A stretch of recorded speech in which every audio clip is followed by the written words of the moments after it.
Pag pinalagay mo sa lumutang ay okay na. Kaya Eh, nga, bakit palitaw tagal eh. niya, kuya?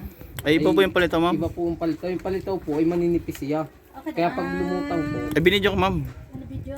Video din po yan sa akin. Madali man tayo din. Teka lang, ma'am. Lipat kita ng pwesto. Ilang kilo yung ginawa mong yan? Isang salang? 14 kilos po yan, ma'am. 14 kilos?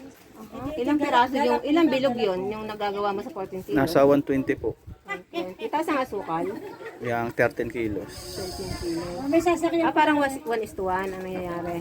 Okay. Tapos may gata siya or asukal lang? Gatapot asukal yan, ma'am. Okay. Ganun nga din yung ginagawa sa atin eh. Kaya lang ang tagal lang sa kanila, 2 hours. Ay, pag hindi po, ano. Umultaw na, pabalitaw na, nilibisin na. Para Ayun yung makita pag lang. ginagawang kalamay, siguro. Kuya, yun namang ano, photo lang. Araw-araw kayo nagluluto? Oh, talagang dinadayo na yung pasulbot mo. Opo. Ito lang pong araw na doon sa salamat po. Pero pagka weekend po, ang dami. Oh. Kasi kinukula pa po ang dalawa o tatlo. Hindi kayo nakabantay lang po dito sa pasulbot.